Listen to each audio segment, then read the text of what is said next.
Hello guys, welcome back to our YouTube channel. तो देखिए, मैं आपका दोस्त अभय आज आप लोगों के साथ लेकर आया हूँ वीडियो, जिसमें आज हम देखने वाले हैं जो भी दिल्ली यूनिवर्सिटी के सेमेस्टर 3 के स्टूडेंट हैं उन सभी के पास एक सब्जेक्ट हैगा प्रिंसिपल ऑफ मार्केटिंग। आज मैं आप लोगों के साथ लेकर आया हूँ उसकी यूनिट नंबर 2, जिसका नाम हैगा consumer behaviour and market selection का पार्ट नंबर 2, जिसमें आज हम देखने वाले हैं जो इसमें चैप्टर रहेगा मार्केट सिलेक्शन को। इससे पहले वाला जो चैप्टर है, इस यूनिट में टोटल 2 चैप्टर हैं, consumer behaviour and market selection. तो कंज्यूमर बिहेवियर वाला चैप्टर मैं इस वीडियो के पार्ट 1 में कंप्लीट करवा चुका हूँ। ये हैगा इस चैप्टर की यूनिट की वीडियो का पार्ट नंबर 2, जिसमें आज हम देखने वाले हैं मार्केट सिलेक्शन को, और इस चैप्टर को भी आज हम खत्म कर लेंगे। तो बिना देर के शुरू करेंगे हम अपनी आज की वीडियो। लेकिन अगर आपने पिछली वीडियोस नहीं देखी हैं और आपको देखनी है तो आप चैनल पर जाइए, वहाँ पर आपको प्लेलिस्ट मिल जाएगी, उसमें जो जो इस सब्जेक्ट की वीडियो हैं वो सारी अपलोड हो रखी हैं। और इस टाइप के कंटेंट के लिए चैनल को सब्सक्राइब जरूर कर लें, वीडियो को लाइक करना ना भूलें, अपने सभी दोस्तों के साथ शेयर करना ना भूलें। तो चलिए शुरू करते हैं हम अपनी आज की वीडियो और देखते हैं इस कंप्लीट चैप्टर को। तो सबसे पहले मार्केट सिलेक्शन का मतलब होता क्या है। तो मार्केट सेगमेंट सबसे पहले समझना है मार्केट सेगमेंटेशन क्या होता है। तो market segmentation is the process of break down a large heterogeneous market into smaller or and manageable groups. Market segmentation का मतलब होता है जब हम एक कॉम्प्लेक्स मार्केट को, मतलब कोई बहुत ज़्यादा बड़ी मार्केट है, उसे हम छोटी छोटी मार्केट्स में डिवाइड कर दें, छोटे छोटे ग्रुप्स में डिवाइड कर दें, जिससे हम उन्हें अच्छे से मैनेज कर पाएँ, उसे कहा जाता है मार्केट सेगमेंटेशन। दीज बेस में range from geographical to demographic, cultural, psychographic. और ये जो हम डिवीज़न करते हैं, ग्रुप्स बनाते हैं, वो किस बेसिस पर बनाते हैं, या तो ज्योग्राफिकल बेसिस पर, या डेमोग्राफिक बेसिस पर, या कल्चर बेसिस पर, या साइकोग्राफिक बेसिस पर, और इसके अलावा भी कई सारे बेसिस हो सकते हैं। सेगमेंटेशन करने का क्राइटेरिया क्या होता है। तो सबसे पहले आइडेंटिटी। तो the marketing manager interested in segmentation must have first of all sonic means of identify member of the segment. जो मार्केटिंग मैनेजर है जो चाहता है कि सेगमेंटेशन हो, उसे सबसे पहले क्या ढूंढना पड़ेगा कि मींस ऑफ कि मेंबर कौन कौन है जिन्हें हमें डिवाइड करना है, मतलब किस बेसिस पर एक्चुअली में हमें मार्केट को डिवाइड करना है। Some basis for classifying an individual as being or not being a member of segment. और हम किसी, अगर कोई इंडिविजुअल है, उसे हम कैसे आइडेंटिफाई करेंगे कि ये किस मार्केट के किस ग्रुप का हिस्सा है। सेकंड आता है एक्सेसिबिलिटी। तो once a segment has been identified, the next question is can we communicate with them. सबसे पहले हमें क्या करना है, मार्केट को सेगमेंट करना है। अब हम अगर एक बार सेगमेंट कर देते हैं तो एक्सेसिबिलिटी आता है, मतलब क्या हम उनसे बात कर सकते हैं। तो the organisation must able to focus its marketing effort on choosing segment. तो इस तरीके से सेगमेंट चूज करनी चाहिए। कोई अगर फर्म है तो उसे किस मार्केट में जाना है, ये देखकर जाना चाहिए कि जो उसमें कस्टमर हैं वो कौन है, उनसे हम बातचीत कर पाएंगे, उन्हें हम अपने प्रोडक्ट से सेटिस्फाई कर पाएंगे या नहीं कर पाएंगे। नेक्स्ट आता है क्राइटेरिया रिस्पॉन्सिवनेस। तो if the segment can be identify and communicated with the next criteria to consider whether or not the segment will respond to marking effort. अब एक बार सेगमेंट आपने डिवाइड भी कर ली और ये भी पता लग गया कि आप उनसे कॉन्टेक्ट कम्युनिकेट कर सकते हैं। नेक्स्ट क्राइटेरिया आता है, ये देखना है आपको कि जो आप एफर्ट्स कर रहे हैं, मतलब जो जो आप स्टेप्स ले रहे हैं, क्या मार्केट जो आपने चूज करी है वो उसके अगेंस्ट या फेवर में रिस्पॉन्स कर रही है। अगर रिस्पॉन्स कर रही है तो ये क्राइटेरिया भी आपका सेटिस्फाई हो जाएगा। नेक्स्ट आता है सिग्निफिकेंस। तो the last and the most crucial question from marketing management points of view is it really significant. तो नेक्स्ट क्या देखना है, अब एक बार आपका मार्केट सेगमेंटेशन भी हो गया, कम्युनिकेशन भी हो गया, रिस्पॉन्सिवनेस भी आपने चेक कर ली, तो आता है सिग्निफिकेंस कि जो आपने मार्केट चूज करी है क्या वो सिग्निफिकेंट है, मतलब एक्चुअली में आपका प्रोडक्ट उसी के अकॉर्डिंग है कि जो मार्केट आपने चूज करी है उसमें वो बिक सकेगा, मतलब वहाँ पर ऐसे कस्टमर्स अवेलेबल हैं। The segment must possess buying power. Customer की बाइंग पावर होनी चाहिए उस सेगमेंट में to make a worthwhile contribution to organisation objective, जिससे क्या हो, जो ऑर्गेनाइजेशन का ऑब्जेक्टिव है वो अचीव हो सके। नेक्स्ट हैगा आपका टॉपिक बेनिफिट ऑफ सेगमेंटेशन की। जो ये मार्केट का सेगमेंटेशन करा जाता है इसका बेनिफिट क्या क्या होता है। तो नंबर 1 है facilitate proper choice of target marketing. तो segmentation help the marketer to distinguish one customer group from another within a given market and thereby enable him to decide which segment should from his target market. हम market को किस लिए divide करते हैं, जिससे हमें पता लग सके कि एक्चुअल में हमारे कस्टमर कितने हैं और किस ग्रुप में हैं। एक बार हम मार्केट को डिवाइड कर लेते हैं तो फिर हमें पता लग जाता है कि इस पर्टिकुलर ग्रुप में किस किस टाइप के कस्टमर है और हमारे प्रोडक्ट के कस्टमर किस किस ग्रुप में है, हम उन्हें एक जगह पर इकट्ठा कर सकें, इसलिए मार्केट सेगमेंटेशन जरूरी है। नेक्स्ट है हायर प्रॉफिट। तो it is often difficult to increase price for the whole market. ये डिफिकल्ट हो जाता है कि आप पूरी मार्केट का प्राइस को इंक्रीज कर सके, तो आप nevertheless it is possible to develop premium segment in which customer accept a high price level. तो सेगमेंटेशन के से क्या होता है, हम मार्केट को कई हिस्सों में डिवाइड कर देते हैं, जिससे हम क्या कर पाते हैं, जहाँ पर प्रीमियम कस्टमर होते हैं वहाँ पर हम प्रीमियम प्राइस चार्ज कर लेते हैं, और जहाँ पर प्रीमियम कस्टमर नहीं होते हैं वहाँ हम थोड़ा कम मतलब नॉर्मल प्राइस भी चार्ज कर सकते हैं। इससे हमारा क्या होता है, प्रॉफिट इंक्रीज होता है। नेक्स्ट हैगा facilitate tapping of market adapting the offer to the target. तो ये क्या है, segmentation also enable the marketer to crystallise the need of target buyer. Segmentation क्या इनेबल करता है मार्केटर को, कि वो क्रिस्टलाइज कर सके टारगेट बायर की, उसके बायर कौन है और उन्हें रिटेन कर कर रख सके। It also help to generate a accurate prediction of like response from each segment of the target buyer. ये और क्या इंश्योर करता है, इस सेगमेंटेशन से हमें पता लग जाता है कि हमारे बायर्स कितने रिस्पॉन्सिव हैं, जो हम स्टेप्स ले रहे हैं क्या वो उन्हें पसंद आ रहे हैं या नहीं आ रहे। Moreover when buyer are handled after careful segmentation the response of each segment will be homogeneous. और अगर सभी एक जैसे बायर होंगे और वो रिस्पॉन्सिव होंगे तो जो रिस्पॉन्स आएगा वो होमोजीनियस आएगा, मतलब एक ही जैसा सबका रिस्पॉन्स आएगा। नेक्स्ट है स्टिमुलेटिंग इनोवेशन। तो an undifferentiated marketing strategy that target all customer in the total market necessarily reduce customer preference to smallest common basis. ये क्या है, स्टिमुलेटिंग इनोवेशन। तो सेगमेंटेशन से क्या होता है, हमारा एक तरीके से हमारे कस्टमर से हमें पता लग जाता है कौन कौन हमारे कस्टमर है। फिर अगर उन कस्टमर को किसी भी टाइप की मॉडिफिकेशन की ज़रूरत होती है, प्रोडक्ट के अंदर कोई भी चेंजेस की ज़रूरत होती है, तो वो हम कर सकें। इसलिए मार्केट सेगमेंटेशन जरूरी है, क्योंकि अगर बहुत ज़्यादा लार्ज अमाउंट में कस्टमर होंगे या बहुत ज़्यादा रश होगा तो हमें पता नहीं लग पाएगा कि हमारे जो एक्चुअल कस्टमर हैं उन्हें किस चीज़ की नीड है, किस टाइप का प्रोडक्ट की वो डिमांड कर रहे हैं। लेकिन वहीं अगर सेगमेंटेशन होता है तो उससे क्या हो जाता है, हमारा इनोवेशन स्टिमुलेट हो जाता है, मतलब हम इजीली इनोवेशन कर पाते हैं। तो segmentation provide information about smaller unit in total market that share particular needs. Next benefit है make the marketing effort more efficient and economic. तो segmentation ensure that marketing effort is concentrated on well defined and carefully chosen segment. Segmentation क्या ensure करता है कि जो भी marketing effort लग रहे हैं वो कंसंट्रेटेड रहे, मतलब एक जगह पर लगें और जिस मार्केट में हमारे कस्टमर है उसी जगह पर लग सकें। After all the resources of any firm are limited and no firm can normally effort to attack and tap the entire market. ऐसा क्यों होता है, क्योंकि जो रिसोर्सेज हैं वो लिमिटेड हैं सभी मार्केट के पास। कोई भी इंडस्ट्री है, कोई भी फर्म है, वो पूरी मार्केट को कैप्चर नहीं कर सकती है, क्योंकि उसके पास उतने रिसोर्सेज नहीं होते हैं। तो इसकी वजह से सेगमेंटेशन हमारे इफ़िशिएंट और इकोनॉमिक वे में हमारे एफर्ट्स को यूटिलाइज करने में हेल्प करता है। अब आएगा बेसिस फॉर सेगमेंटिंग मार्केट। अब मार्केट को हम किस किस बेसिस पर डिवाइड करते हैं, तो सबसे पहले आता है geographic segmentation. In this form of segmentation seller distinguish carefully among the region in which they can operate and choose those in which they can enjoy a comparative advantage. Geographic segmentation का क्या मतलब होता है, ये वो तरीका है जिसमें जो सेलर होता है वो क्या करता है, अपनी मार्केट है उसे किस बेसिस पर डिवाइड कर देता है कि किस किस रीजन में वो ऑपरेट हो रहा है, मतलब किस किस रीजन में उसकी सेल्स हो रही हैं। फिर उसमें से जो भी सबसे बेस्ट सेल वाला एरिया होता है उसे वो चूज कर लेता है। नेक्स्ट आता है demographic segmentation. In this form of segmentation seller attempt to distinguish different group on the basis of demographic variable such as age, sex, family size, income, occupation, education, family life cycle, region, nationality, social class, इन सारे basis पर। Demographic segmentation क्या होता है, वो form of segmentation जिसमें कि seller क्या करता है, डेमोग्राफिक वेरिएबल का क्या होते हैं, जैसे एज के बेसिस पर, फैमिली के बेसिस पर, साइज के बेसिस पर, इनकम के बेसिस पर, occupation, education, family life cycle, region, nationality, इन सारे बेसिस पर क्या करें, मार्केट को डिवाइड करें, तो उसे कहा जाता है आपका demographic segmentation of market. Next आता है हमारा साइकोग्राफिक सेगमेंटेशन। तो in this form of segmentation the basic idea is that buyer need may be more differentiated along life style or personality line than along straightforward demographic line.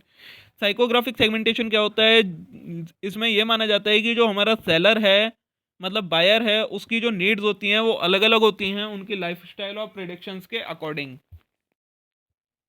तो seller क्या करता है, इन्हीं चीज़ों के basis पर जो हमारी मार्केट है उसे सेगमेंट कर देता है, मतलब उसे डिवाइड कर देता है। नेक्स्ट आता है हमारा benefit segmentation. In this form of segmentation buyer subdivide in relation with the various benefit which they expect from particular product. Benefit segmentation क्या होता है, इसमें जो सेलर होता है वो किस बेसिस पर मार्केट को डिवाइड करता है कि बायर से उन्हें कितना बेनिफिट मिल रहा है किस प्रोडक्ट में, उसके बेसिस पर मार्केट को डिवाइड कर दे तो उसे कहा जाता है आपका benefit segmentation. A sample of consumer are interviewed from for this purpose. इस पर्पस के लिए क्या किया जाता है, जो बायर्स होते हैं उनसे फीडबैक ली जाती है, उनका इंटरव्यू लिया जाता है इसको जानने के लिए। नेक्स्ट आता है हमारा वॉल्यूम सेगमेंटेशन। तो in this form of segmentation seller distinguish the heavy, medium, light and non user of his product. Volume segmentation में क्या करता है, जो सेलर होता है वो किस बेसिस पर डिवाइड करता है कि सबसे ज़्यादा उसका प्रोडक्ट कौन खरीदते हैं, फिर मीडियम कौन खरीदते हैं, लाइट कौन खरीदते हैं, और कैसे कौन ऐसे लोग हैं जो उनका प्रोडक्ट खरीदते ही नहीं है, उसके बेसिस पर मार्केट को डिवाइड करते हैं। Then he accept to determine whether this group differ in demographic और साइकोग्राफिक भी, और ये भी देखा जाता है कि कहीं ये ग्रुप डेमोग्राफिक और साइकोग्राफिक वे में डिफर कर रहे हैं, मतलब अलग अलग हैं या नहीं है, ये भी जाना जाता है। नेक्स्ट है मार्केटिंग फैक्टर सेगमेंटेशन। तो in this form of segmentation seller attempt to subdivide the market into group responsive to different marketing factor. Marketing factor segmentation में क्या होता है, जो सेलर होता है वो मार्केट को किस बेसिस पर डिवाइड करता है कि जो इस मार्केट्स में ग्रुप बने हुए हैं वो कितने रिस्पॉन्सिव हैं मार्केटिंग फैक्टर के लिए। मतलब अगर मार्केटिंग फैक्टर में चेंज हो रहा है तो उन ग्रुप्स में भी क्या कुछ चेंज हो रहा है, तो उसके बेसिस पर जब मार्केट को डिवाइड कर दिया जाए तो उसे कहा जाता है marketing factor segmentation. Such as इस मार्केटिंग फैक्टर में क्या क्या आता है, प्राइस आता है, प्राइस की deals, product quality, retail advertising, and ये सारी चीज़ें हमारी किस चीज़ में, मार्केटिंग फैक्टर में आ जाती हैं। नेक्स्ट सेगमेंटेशन है हमारा प्रोडक्ट स्पेस सेगमेंटेशन। तो in this form of segmentation buyer are asked to compare existing brand according to their perceived similarity and in relation to their ideal brand.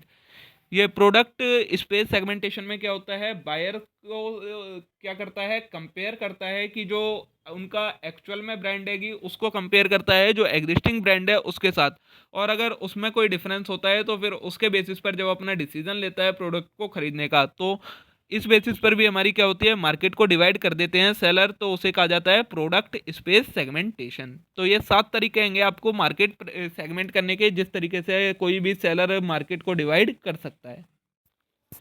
अब देखिए next topic है targeting. तो market targeting क्या होता है, तो market targeting is the name of this technique. A target market is a group of customer with whom a business choose to do business and who have similar wants and trades.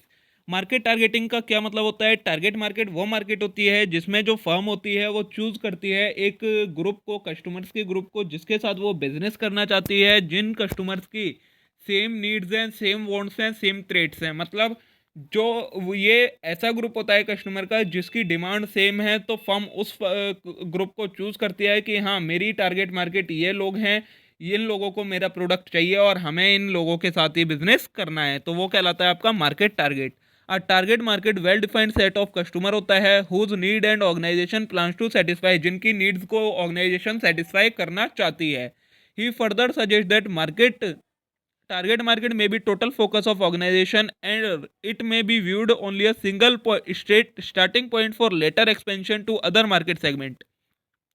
ये क्या करता है, जो market होती है वो क्या होती है, टोटल फोकस इसका ऑर्गेनाइजेशन का इसी पर रहता है, और ये एक स्टार्टिंग पॉइंट होता है जिससे आगे कोई भी फर्म अपना एक्सपेंशन कर पाती है।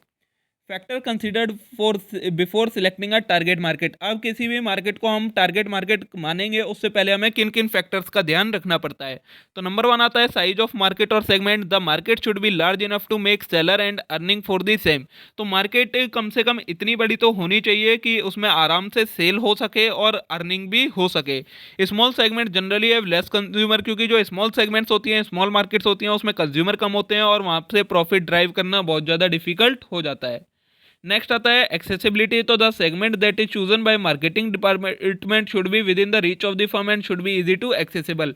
तो हमें वही मार्केट को टारगेट करना चाहिए जो कि हमारी लिमिट में हो, और जिसके पास जहाँ तक हमारा प्रोडक्ट या जो भी हमारी सर्विस है वो आराम से पहुँच सके और जो ईजिली एक्सेसिबल हो। तो ऐसी मार्केट हमें चूज करनी चाहिए, ऐसी मार्केट को हमें टारगेट मार्केट बनाना चाहिए।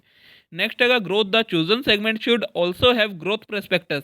हमें और क्या ध्यान देना चाहिए कि किसी भी मार्केट को टारगेट मार्केट हमें तभी बनाना चाहिए जब आगे हमें उसमें लग रहा हो कि हाँ इस मार्केट में हमारी ग्रोथ हो सकती है।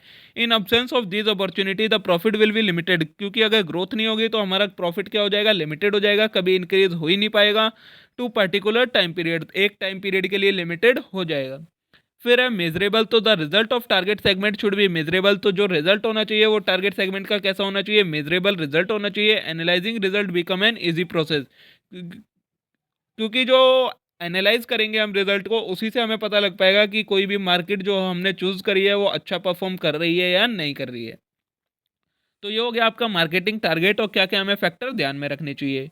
नेक्स्ट है टॉपिक आपका पोजीशनिंग क्या होती है। तो प्रोडक्ट पोजीशनिंग, जिसका पूरा नाम है, पोजीशनिंग का पूरा नाम है प्रोडक्ट पोजीशनिंग। इसका मतलब क्या होता है, it refers to how consumer describe a product based on the key characteristics and the option and the position it hold in comparison to rival item in their mind. Product positioning क्या होती है? ये एक तरीका होता है जिसमें consumer क्या करता है, डिफरेंशिएट करता है, डिस्क्राइब करता है किसी प्रोडक्ट की कैरेक्टरिस्टिक्स को, और जो उसके प्रोडक्ट के कॉम्पिटिटर हैं उनकी कैरेक्टरिस्टिक्स को, कि उनके माइंड में उनके लिए क्या पॉइंट ऑफ व्यू है, उसे कहा जाता है प्रोडक्ट पोजीशनिंग। क्या होता है? जब कंज्यूमर डिफरेंशिएट करे या डिस्क्राइब करे characteristics of one product with comparison with product of rivals, तो उसे कहा जाता है आपका प्रोडक्ट पोजीशनिंग। कि किसी भी कंज्यूमर के माइंड में क्या पॉइंट ऑफ व्यू है आपके प्रोडक्ट को लेकर, और जो आपके क्या कहते हैं कॉम्पिटिटर हैं उनके प्रोडक्ट को लेकर। अब नेक्स्ट टॉपिक है आपका बेसिस ऑफ पोजीशनिंग। जो ये प्रोडक्ट पोजीशनिंग की जाती है इसका बेसिस क्या होता है, कंज्यूमर कैसे करता है। तो फर्स्ट हैगा टॉप ऑफ द रेंज। तो this is product that consumer consider to be the best. सबसे पहले क्या देखता है कंज्यूमर? टॉप ऑफ द रेंज, मतलब सबसे बेस्ट प्रोडक्ट क्या है, और द मोस्ट एक्सपेंसिव वन, और सबसे महंगा क्या है। It is usually considered premium when compare to other product available in market. और इसमें क्या करा जाता है, जो ये प्रीमियम प्रोडक्ट होते हैं उन्हें बाकी प्रोडक्ट के साथ कंपेयर करा जाता है। नेक्स्ट है वैल्यू फॉर मनी। तो the extent to with the benefit of product are fair trade off for the price being requested. फिर क्या देखा जाता है, जो कंज्यूमर होता है कि वैल्यू फॉर मनी, मतलब जितना हम पैसा पे कर रहे हैं क्या उतना ही बेनिफिट हमें उस प्रोडक्ट से मिल रहा है या नहीं मिल रहा। नेक्स्ट है रिलायबिलिटी एंड क्वालिटी। तो product are frequently advertise as being more reliable and trustworthy than those of their rivals. फिर क्या देखा जाता है कि जो प्रोडक्ट है क्या वो ट्रस्टवर्दी है बाकी राइवल्स के प्रोडक्ट के कंपैरिजन में या नहीं है, मतलब अच्छा सही से जो ऐसा हमें सेटिस्फेक्शन चाहिए वैसा सेटिस्फेक्शन दे रहा है प्रोडक्ट या नहीं दे रहा। नेक्स्ट हैगा कंट्री ऑफ ओरिजिन। तो some nation are known for creating the top product in particular product category. फिर क्या देखता है कि इसे बनाने वाली कंपनी कौन सी है, क्योंकि कुछ कंट्रीज ऐसी हैं जो कि एक वही प्रोडक्ट बनाती हैं जिस प्रोडक्ट में वो मतलब एक तरीके से बेस्ट जो प्रोडक्ट बना पाती हैं वही प्रोडक्ट वो कंट्रीज बनाती हैं, तो उसी के लिए वो फेमस होती हैं। तो इसलिए जो कंज्यूमर होते हैं वो ओरिजिन भी देखते हैं कि किस कंट्री का प्रोडक्ट है जिससे वो उसे डिफरेंशिएट कर सके। नेक्स्ट है ब्रांड नेम। तो brand is crucial component of positioning since its have to identify the product and project and image of its quality. फिर क्या देखता है कोई भी कंज्यूमर? ब्रांड देखता है कि किस ब्रांड का प्रोडक्ट है, क्योंकि ब्रांड से प्रोडक्ट की क्वालिटी को डिफाइन किया करते हैं कंज्यूमर। एक अच्छी ब्रांड का प्रोडक्ट अच्छी क्वालिटी का होगा ये माना जाता है, और उसके बेसिस पर भी जो पोजीशनिंग होती है वो की जाती है। तो ये 5 बेसिस देंगे जिनके बेसिस पर कंज्यूमर जो होते हैं वो पोजीशनिंग करते हैं। तो देखिए दोस्तों, इसी के साथ हमारी यूनिट 2 का ये पार्ट 2 कंप्लीट हो जाता है। जो सेकंड चैप्टर था वो इतना ही था, इतना ही आपके सिलेबस में दिया गया था, इससे ज़्यादा आपको और कुछ करने की ज़रूरत नहीं है। इन नोट्स की जो पीडीएफ है वो मैंने टेलीग्राम चैनल पर अपलोड कर रखी है। टेलीग्राम चैनल ज्वाइन करने के लिए आपको क्या करना होगा, जो आपके यूट्यूब चैनल है उसकी कम्युनिटी में भी और अबाउट सेक्शन में भी दोनों जगह टेलीग्राम का लिंक है, वहाँ से आप टेलीग्राम चैनल ज्वाइन कीजिए। वहाँ पर इसके पीडीएफ नोट फॉर्म में नोट्स अपलोड हो रखे हैं। अगर वीडियो अच्छी लगी हो तो वीडियो को लाइक करना मत भूलिएगा, चैनल को जरूर सब्सक्राइब कर लीजिएगा। इस टाइप के और कंटेंट के लिए वीडियो को अपने सभी दोस्तों के साथ शेयर जरूर कर दीजिएगा। Thank you.